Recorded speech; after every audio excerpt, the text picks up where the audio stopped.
I pushed open the door to the maternity ward with a sense of anticipation, only to have it crushed under the weight of the scene before me.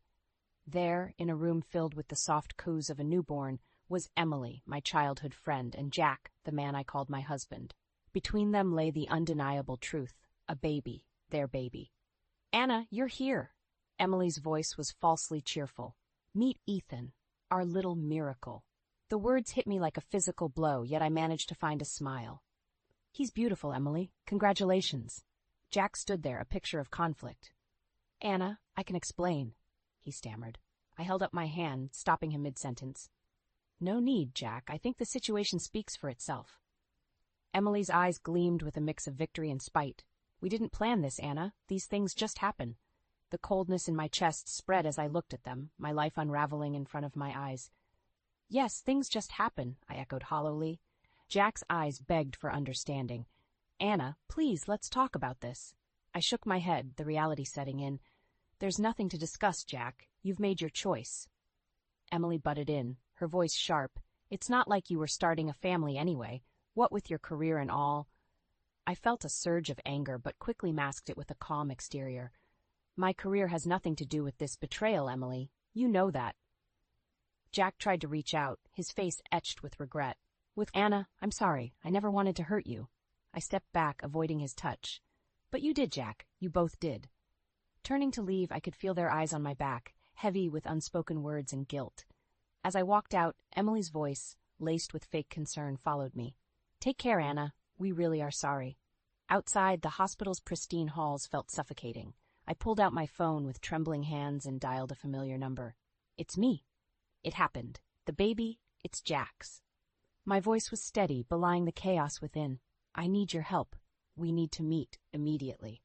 The call ended, and I was left staring at the sterile walls, my mind racing. This was not just a betrayal, it was a declaration of war, and I was not going to retreat.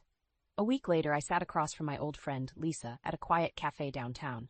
Lisa had been my confidant since college, the one person who knew me inside out. "Anna, how are you holding up?" Lisa's concern was evident in her eyes. I took a deep breath, steadying my voice. "I'm managing. It still feels unreal, you know?" Lisa reached across the table, squeezing my hand. "I can only imagine. But why did you want to meet? Is there something you're planning?" A flash of determination crossed my face. "I can't let them get away with this, Lisa. I need to do something." Lisa leaned in, her expression serious. "What are you thinking, Anna?" I hesitated for a moment before speaking. "I want to expose them, make them feel the pain they've caused me."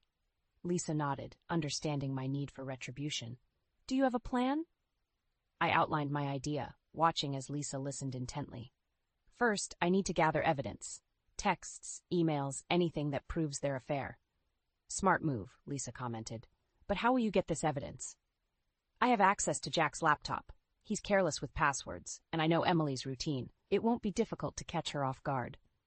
Lisa's eyes narrowed in thought. "And after you get this evidence?" I felt a cold resolve settle within me. "I'm going to expose them publicly. At the Smith family reunion next month, Jack's entire family will be there." Lisa's eyes widened. "That's bold, Anna. But what about the repercussions?" I met her gaze squarely. "I've thought about it. I'm ready for whatever comes next. They need to pay for their betrayal." Lisa sighed, offering a supportive smile. "I'm with you, Anna. Whatever you need, I'm here." I felt a surge of gratitude for Lisa's unwavering support. "Thank you, Lisa. I'll need your help to pull this off."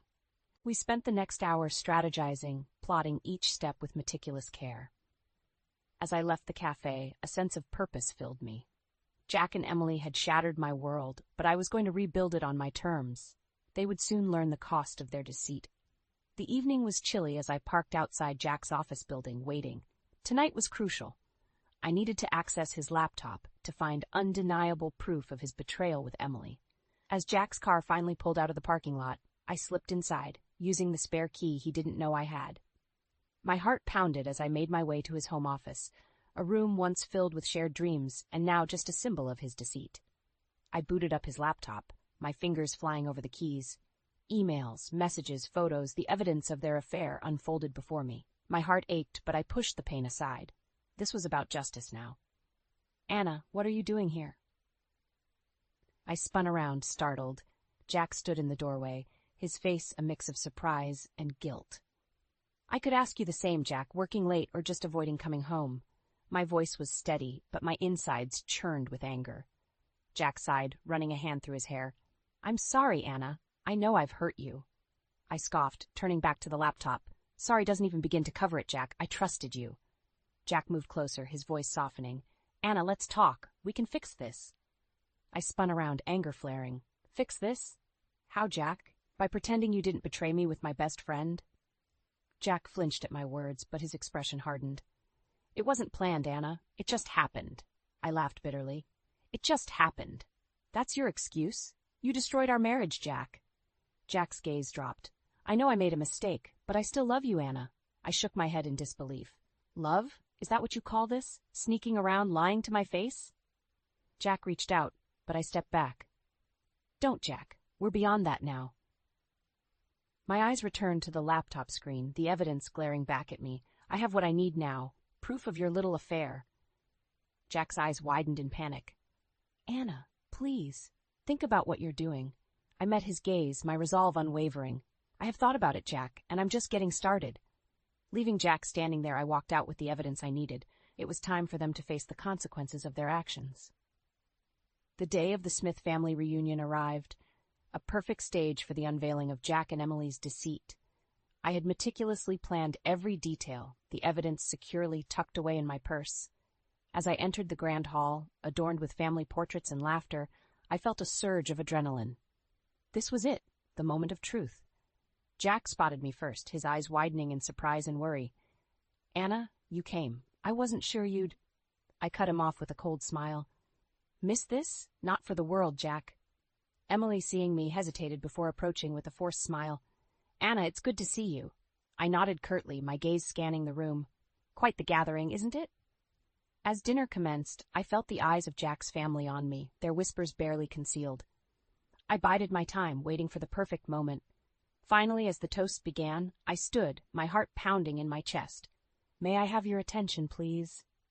The room fell silent, all eyes on me. Jack's face drained of color, a silent plea in his eyes.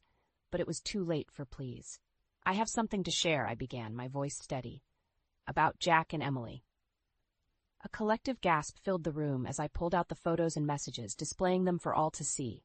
The evidence of their affair, undeniable and raw. The reactions were immediate and varied. Shock, anger, disappointment. Jack's mother looked like she might faint, while his father's face reddened in fury. Emily tried to interrupt, her voice shrill. Anna, please, this isn't what it looks like. I turned to her, my gaze cold. Isn't it? It looks like betrayal to me. It looks like my husband and my best friend stabbing me in the back. Jack finally found his voice, his tone desperate. Anna, I'm so sorry. Please, let's talk about this. I shook my head, my resolve firm. There's nothing left to say, Jack. You've made your bed, and now you can lie in it. The room erupted into chaos, family members voicing their outrage and disappointment. Jack's father approached me, his expression one of deep regret. Anna, we had no idea. I'm so sorry you had to go through this. I nodded, feeling a strange sense of relief amidst the turmoil. Thank you, Mr. Smith. I just thought you all deserved to know the truth. As I left the room, the weight of the past months seemed to lift off my shoulders.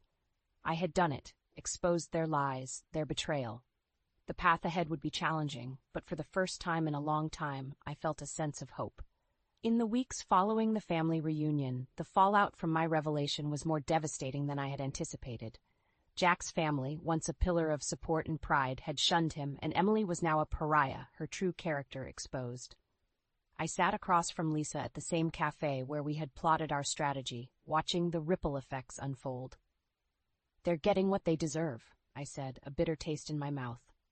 Lisa sipped her coffee, her eyes reflecting the gravity of the situation. How are you holding up, though? This must be hard on you, too. I shrugged, my emotions a complex web. It's a relief, honestly, but it's also empty. I wanted justice, and I got it, but at what cost? Lisa reached over, her touch reassuring. You stood up for yourself, Anna. Don't ever regret that. News of the scandal had spread like wildfire. Jack had been suspended from his job pending an investigation, and Emily's social circles had turned their backs on her. Their affair, once hidden in shadows, was now in the harsh light of public scrutiny. I learned from mutual friends that Emily had tried to reach out to me, but I had no interest in her apologies. She had made her choice, and now she was living with the consequences. Jack, on the other hand, had become a shell of the man I once knew. He called me repeatedly, leaving voicemails filled with apologies and pleas for forgiveness. But I couldn't find it in me to feel sympathy for him. He had broken the vows we made, the trust we built. One evening I received a call from Jack's mother. Her voice was weary, filled with sadness.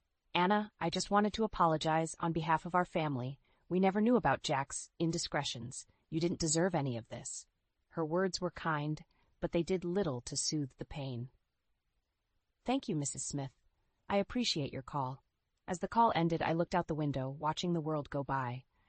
The streets were busy with life, people moving on, unaffected by the turmoil in my world. I realized then that it was time for me to move on, too.